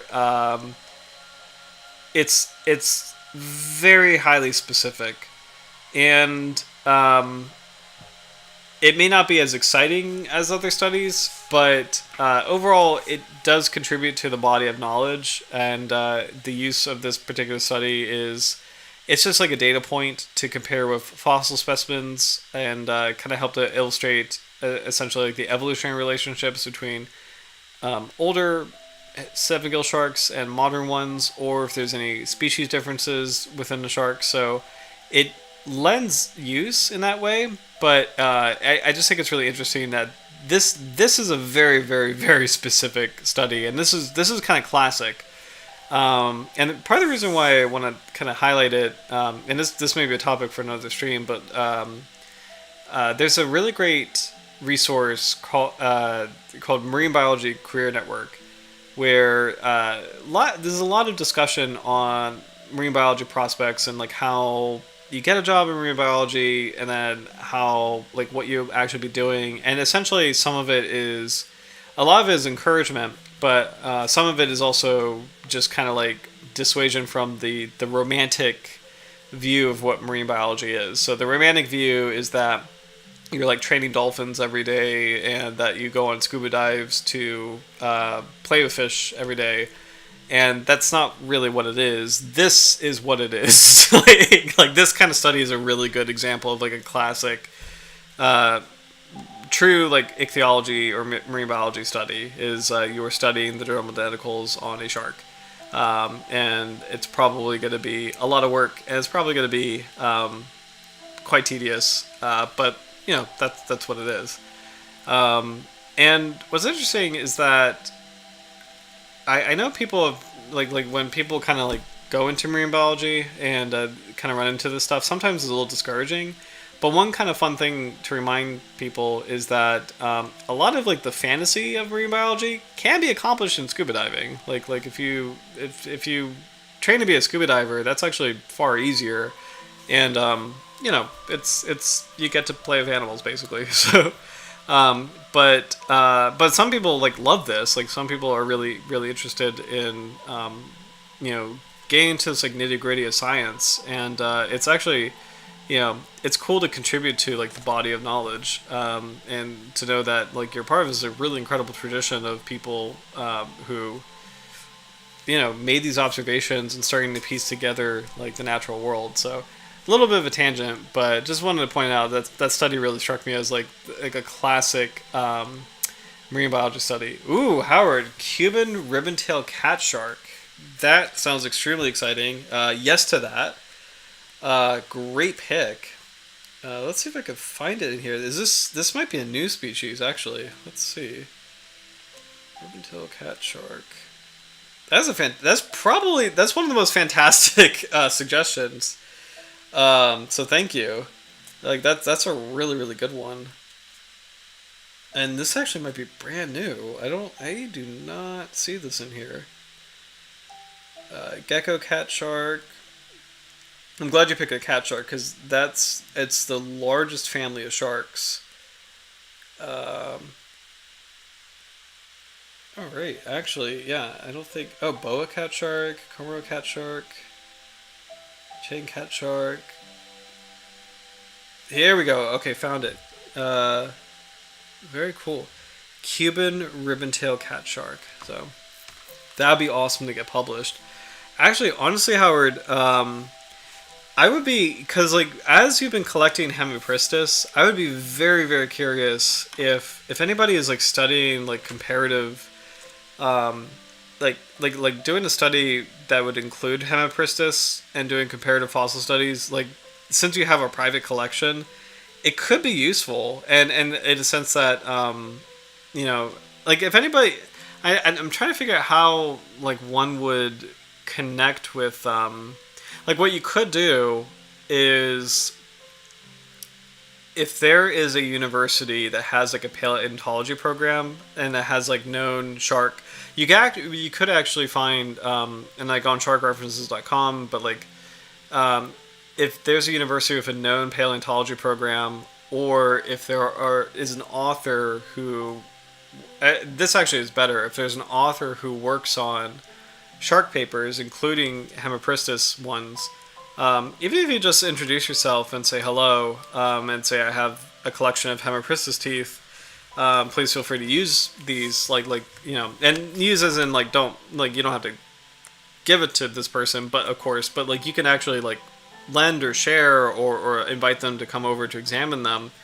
If you have the provenience, where these teeth come from, you could be credited for that. That'd be actually really cool. So, because that collection is valuable. Those are legitimately, legitimately, real fossils of prehistoric sharks, and that is something that could be used in that way. I have a collection of Virginian shark teeth that I haven't used any of them research wise yet, but I think later in life, because my collection is growing. If I get more and more and have a little bit time, I think I'd like to kind of partner with a museum to see if there's anything I could do with them. But yeah, I just kind of food for thought. But also I found the Cuban ribbon-tail cat shark, so let me put it in here. Cuban ribbon-tail. Oh man, that's so cool. My research collection consists of literally thousands of specimens from all over the world, featuring many unique items. It's so cool, and it's honestly extremely valuable. Honestly, Howard, whether you partner with a scientist or maybe a museum of any kind, whether it's a local museum or actually not even local, if it's thousands of specimens, that would be worthy of a larger institution. That just, it'd be cool. I think that would absolutely be a worthwhile. There's a lot of potential for a worthwhile partnership or showcase of that collection. So that's so cool. Ribbon tail cat shark.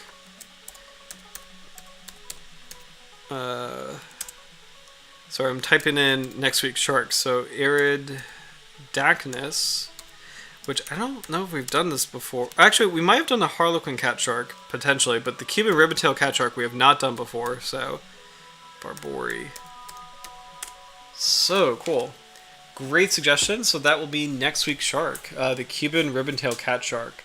So I'm excited to learn more about that species and see if that's a shallow water cat shark or deep water cat shark, or both, a shark that kind of is living in both zones. I'm going to predict it's more deep water, but we'll see. Cat sharks run the gamut, so, and there's so many of them, so it's great to kind of chip away at those families. So let's see. So I think we have a couple more seven-gill shark studies, and then I think we'll call it a night. But suboccipital muscle of Sharpnose Sevengill Shark, Heptranchias perlo, has possible role in prey dissection.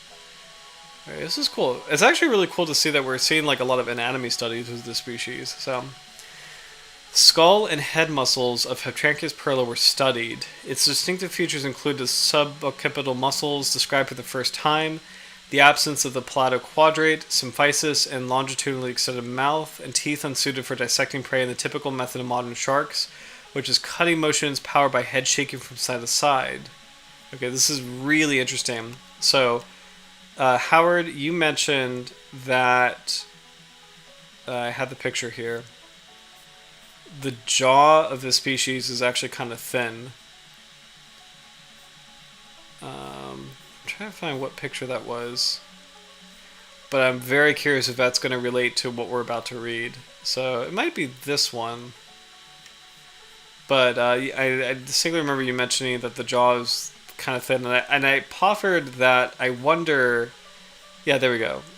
I wonder if this relates to flexibility. I've heard of some sharks having like it's an advantage to have the ability to wrap as much of their jaws as possible around a prey item, and because they have razor sharp teeth, it kind of helps with shearing off a large prey item. But let's see what we got in terms of what the study actually says. So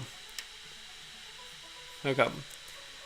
I'm just gonna point out. I'm curious if the thin jaw is gonna come to play here. So here you go.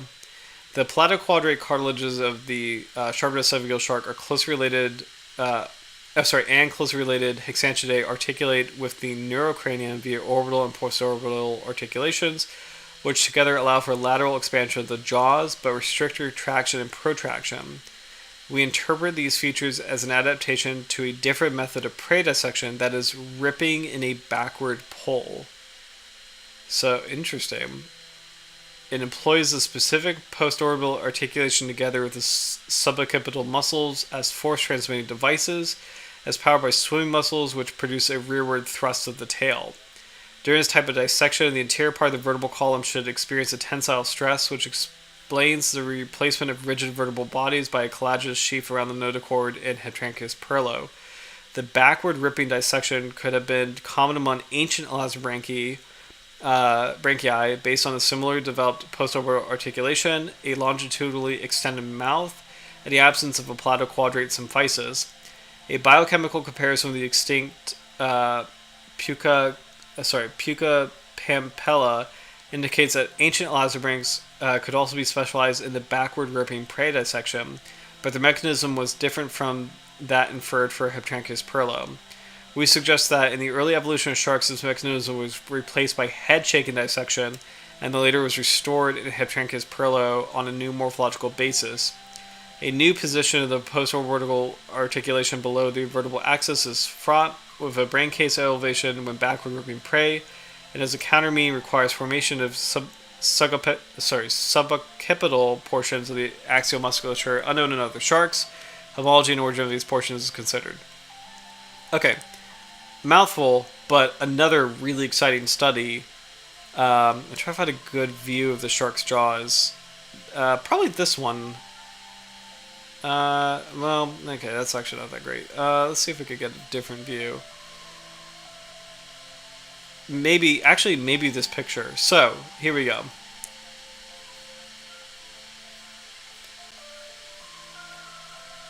Oh, it's so cool. I want to get them to a museum that features at least one associated dentition. Super cool, Howard. So just out that violently retracts similar to carpet sharks. So yes, which is interesting. And it kind of makes sense because like the jaw shape is actually kind of interesting. Where most sharks have kind of like a rounded shape, unless it's like a very specialized shark, like a horn shark. But it's kind of cool that this species has a very pointed lower jaw, and of course you have like the retracting teeth. So basically, what this is saying is that for like a quote unquote modern shark, like a white shark, it will grab onto a prey item and then just shake its head violently and rip it apart. Same like a bull shark, it will grab onto something and just shake its head violently and rip it apart.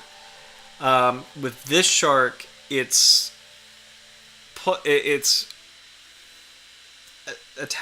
actually makes sense with the teeth. It's attaching to the prey item, and then it does like with a strong thrust of its tail. Oh hey, welcome back, Tim. Hope you're having a great, or hope you had a great weekend. Just in time for a really interesting shark study, actually. So for this species, the Sharpnose Sevengill Shark, it is latching on with its spiky teeth. So this actually makes sense. And then a thrust of its long tail pulls it backwards. And look how that relates to the teeth here. Where imagine your prey item, like a larger prey item, and then with the backward pull of the teeth, like you're getting raked across these back rows first, and then you're getting caught on that front cusplet right here. So that's actually extremely cool to see how the teeth have evolved, if this theory is correct, where with the backwards pull theory, where it's not a shark just like grabbing teeth and shaking violently, like actually like dogfish sharks, tiger sharks, most sharks have that where they grab something and they shake around, but this shark, it grabs something and then it just, or rather it grabs something and then the backward pull of the tail is pulling that prey item closer to the front of the mouth, and the front of the mouth is where the concentration of needly teeth are, And then the front of each tooth also has that elongated cusplet. So again, the prey item is getting raked by these back teeth first, and then colliding into the front. So really interesting, unique nuance in feeding. So really, really interesting actually, and kind of cool to see that in the theme of these sharks, these seven-gill sharks being more primitive. This is theorized to be the way that ancient sharks fed, and the olfactory bulb for this species is more closely related to chimeras. They have larger gill slits that nearly encircle the head and only one dorsal fin. It's just like it's just so cool to see all these like different ways like this shark is a lot more, and this group of sharks is just a lot more ancient. So it's just so interesting. So, oh man, I want to make sure I'm not missing anything. I think we have 2 more studies. So shredded, yeah. Oh my gosh, love that, Howard. Shredded. Let's see. There's a podcast I really love that Hello Internet, where I think one of the co-hosts bought a shredder and just would say that all the time. So let's see. This is a capture study of a seven-gill shark in Turkey. Let's see.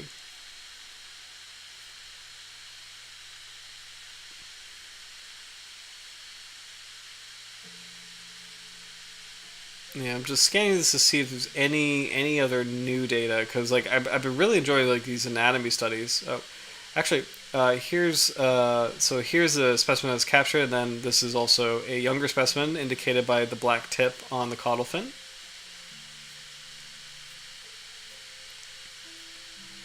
Close-up view again, highlighting how large the eyes are. So such a cool shark, just very very unique look to it. Alright, and then I think we're just going to check one more thing. Okay, this is kind of interesting. So I think this will be the last study, and then we'll take another view of the clip of the shark, and then we'll call it a night because it's almost close to 11. But here we go. First reported evidence of healing after traumatic mandibular fracture with associated soft tissue avulsion in the deep-sea seven-gill shark Heptranchias perlo. This study presents the first documented case of healing in the deep-sea Sharpnose Sevengill Shark Heptranchias perlo, a poorly understood species in the Mediterranean Sea. A juvenile specimen has sustained a traumatic mandibular fracture with extensive soft tissue avulsion, which likely resulted from dehooking during a previous longline capture. It was retrieved dead by a bottom trawler in the southern Adriatic Sea. Gross pathological and radiographic examinations confirm that the injury remained isolated to the mandibular region, with no abnormalities detected in the splanchocranium or the musculo-skeletal system. Evidence of advanced healing and scar tissue formation was observed, and stomach content analysis revealed active feeding had occurred despite the injury, suggesting that severe mandibular trauma may not have impaired prey capture or consumption. The documented healing indicates that survival following severe mandibular injury and longline capture is possible in the Sharpnose Sevengill shark, in contrast to the high at-vessel mortality previously recorded for the species in bottom trawl fisheries. However, this conclusion remains tentative, as our findings highlight the need for further research into the recovery capacity of deep-sea shark species that are impacted by commercial fishing, which is crucial for informing conservation strategies and fishery management.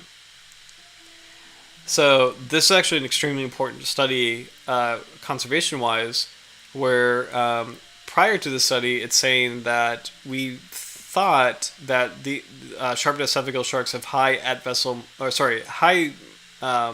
at-vessel mortality because once they're hooked, the jaws are so fragile that once they're thrown back into the ocean, that they don't really last long. But if a shark that was hooked and returned was able to eat afterwards and able to survive for a long period of time, it may mean that prior assumption was wrong, and it might mean that the shark is actually doing better than we realized. So really important study conservation-wise, and I definitely agree that there needs to be more follow-up studies to kind of verify that, because that's a pretty important claim. So as a reminder, currently the Sharpnose Sevengill shark is near threatened. It seems to be doing okay. in terms of its status, population reduction 20-29%, so it's part of why it's doing comparatively okay. That's not a very strong decrease versus other sharks. It's caught infrequently in pelagic, midwater, deepwater, industrial, and artisanal fisheries. There's no management, but again, there's no inferred steep decline. So, and actually, I believe that's a pretty high litter as far as sharks go. Let's see, how much young? I know we're reading. I think Fishbase had it.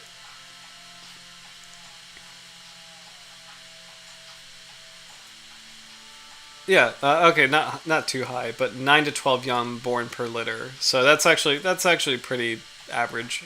Maybe even on the lower side for sharks. So, 9 to 20. No apparent seasonality in its reproductive cycle. So interesting.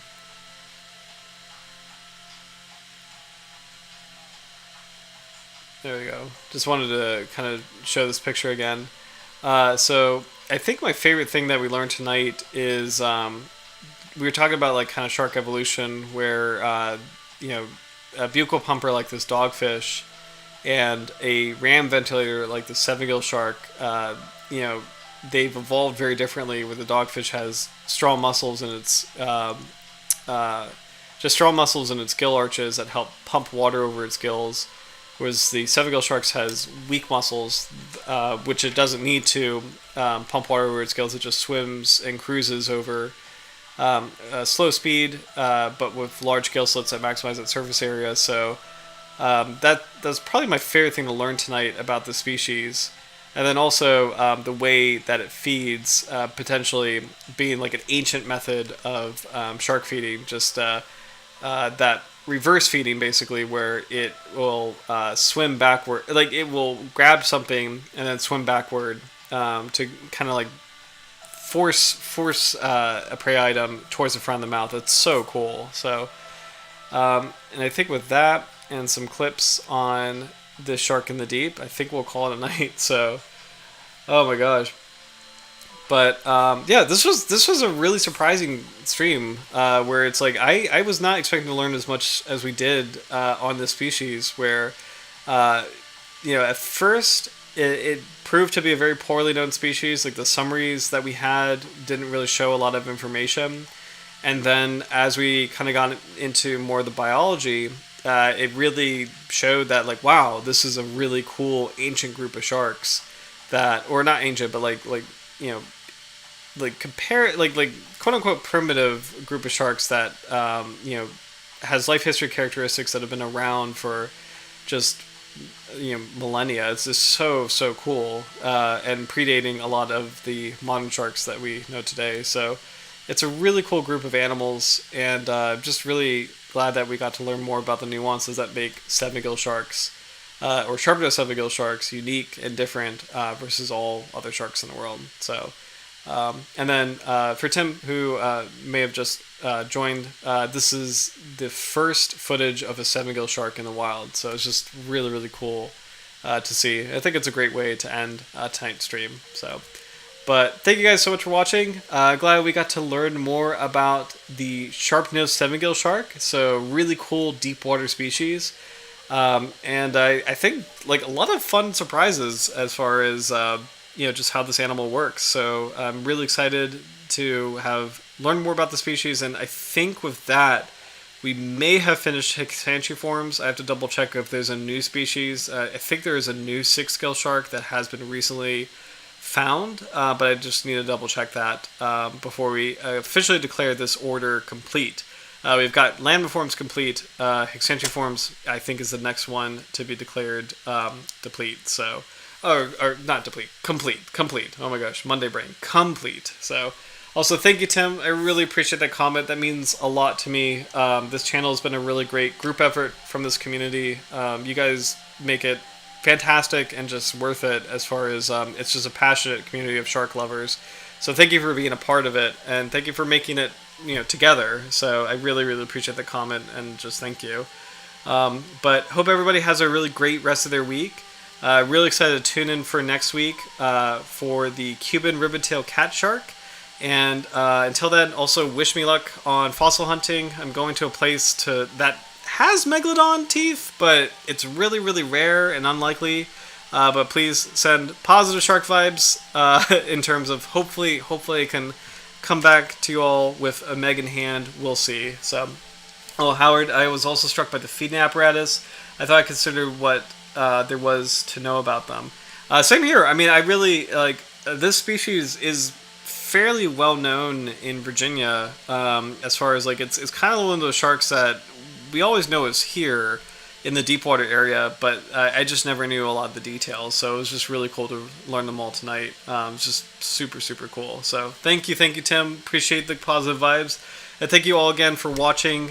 Tune in next week. But until then, hope you have a great weekend. Enjoy the warming weather, and I will see you soon for our next shark. But cheers, guys. See you soon. Bye.